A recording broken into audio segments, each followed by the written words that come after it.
Lu semua yang nonton video ini dengar baik-baik ya. 2026 itu tinggal 2 bulan lagi. Dan gue percaya 90% yang nonton video gue ya. 90% nonton video gue dari awal tahun sampai sekarang itu masih jadi pecundang yang sama.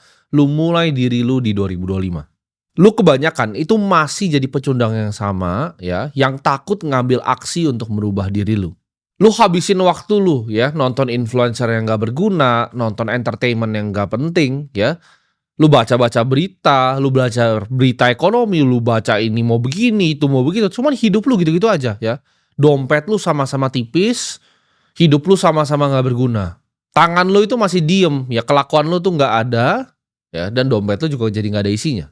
Lu gak perlu bohong ke diri lu sendiri. Lu bahkan nonton video ini karena lu takut ya untuk jadi pecundang. Lu takut dilihat sama keluarga lu sendiri bahwa lu adalah orang yang gagal. Lu takut dilihat sama circle pertemanan lu bahwa lu cuman lu yang gagal. Padahal 2025 kemarin mungkin lu udah ngomong ke semua orang ya. Congor lu tuh udah ngomong ke semua orang, ke keluarga lu, ke teman-teman lu bahwa oke, tahun ini gua akan jadi orang kaya. Tapi nyatanya apa? 2 bulan ini udah mau ganti tahun tapi lu masih jadi pecundang yang sama. Jadi ini gua kasih tahu ya, deadline ini lu belum telat. Karena waktu lu jadi kaya itu cuma sebentar lagi ya. Timeline-nya ini udah maju. Banyak orang yang meremehkan ketika gue bilang perkembangan AI ya. Dari tahun 2022, gue adalah orang pertama di Indonesia yang ngomong tentang AI. 2022 ChatGPT itu masih beta. Gue udah jadi user pertamanya ya. Itu gue udah baca papernya dari GPT-2, di mana mereka nyimpen semua token yang lu ketik ke mereka tuh gue udah pelajarin dari tahun 2002. Banyak orang itu yang ngeremehin perkembangan AI, perkembangan teknologi ya. Perkembangan semuanya. Gue adalah user ChatGPT mungkin pertama di Indonesia. Gue adalah beta testernya ChatGPT ya. Ketika itu 2022 ya, sebelum itu masih GPT-2 namanya ya, belum 3,5 yang kalian pakai. GPT-2 itu udah gue baca papernya. Di mana semua token yang lu ketik di sana itu disimpan di dalam database mereka. Jadi semua percakapan lu dengan ChatGPT, mau dari GPT-2 sampai GPT-5 yang sekarang, itu disimpan sama mereka.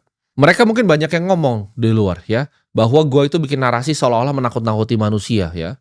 Kalau orang yang awam tentang ini mereka bilang oke, ini hanyalah sebagai alat untuk manusia. Iya, untuk manusia yang mau belajar dan manusia yang pintar. Tapi ini untuk dunia ini pertama kalinya ya. AI, kepintaran dan fisik ini akan bergabung. Ketika ini dua sudah bergabung, lu jadi pecundang sampah di sana nggak akan diperlukan lagi. Nanti akan ada yang tanya, gimana kalau misalnya yang bawahnya berontak? Dulu yang bawah berontak ya, ketika yang bawah berontak, yang kaya ini nggak bisa ngapa-ngapain. Kenapa? Karena mereka harus ngejahit, mereka harus ngelinting rokok. Pabrik-pabrikannya nggak bisa diganti. Jadi ketika mereka demo ya harus diturutin mau lu apa. Tapi ketika semua orang itu secara fisik yang ngelinting rokok bisa diganti robot, akibatnya apa? Ya lu bisa jawab sendiri ya, apakah orang-orang itu masih dibutuhkan atau enggak? Dan ini real ya. Gue barusan pesan kemarin humanoid pertama gue. Itu dari salah satu perusahaan namanya One X Company, Neo, ya gue beli di sini. Itu real ya, dan kita akan lihat mungkin tahun depan shippingnya kita akan lihat ya kemampuan dia untuk bisa beres-beres kantor gue, kemampuan bisa ngobrol. Dan kalian-kalian yang masih skeptis ini mungkin ya akan jadi sampah masyarakat. Gue udah bilang dari setahun lalu ya, bakal ada demografi baru namanya, demografi hantu. Ini bukan orang miskin, ini orang yang gak dibutuhkan di masyarakat. Orang itu kebiasaan ya, suka dengerin kebohongan yang enak didengar ya, dibanding kebenaran yang pahit. Kebenaran yang pahit itu justru sebenarnya lebih membangun. Kebenaran tuh kadang emang bikin sakit di awal. Kalau gue ngomong kayak begini, sebenarnya semua video gue tuh adalah IQ test. Kalau lu merasa tersinggung sama video gue, berarti IQ lu rendah. Kebenaran tuh memang sakit di awal. Lu di awal dengar mungkin banyak dari lu yang awalnya nonton channel ini 3 juta orang yang nonton di sini tuh awalnya nggak suka dengan gue. Memang kebenaran itu nggak enak di awal. Tapi dibandingkan kebohongan enak, gue mending kasih kalian kebenaran yang pahit. Kebenaran tuh kan bangun fondasi kalian ya. Justru gak enak didengar di awal, tapi ini bangun fondasi kalian di akhir. Sedangkan ya, kebohongan yang enak didengar itu justru enaknya di depan dan hancurnya nanti justru di belakang. Kebenaran itu membakar semangat ya. Sedangkan kebohongan tuh bagaikan racun yang masuk dalam badan lu.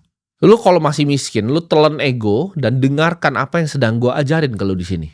Gak usah jadi orang yang sok pintar kalau lu masih miskin, karena gak ada yang lu tahu di dunia ini. Artinya buktinya masih miskin. Bukti intelektual sejati itu ketika dia bisa dapatkan apa yang dia mau di hidup ini. Ya. Dan hidup ini membutuhkan uang. Jadi gue yakin kalau orang itu gak kaya pasti gak gitu pintar orangnya. Waktu lu itu udah habis, jadi lu harus stop berada di zona yang nyaman. Lu ngerasa lu enak gitu kan, punya gaji bulanan ya. Memang nyaman dan enak rasanya. Punya gaji bulanan tuh nyaman dan enak. Itu kayak obat bius. Lu cuman mastiin bahwa, "Oke, saya bisa makan hari ini ya, saya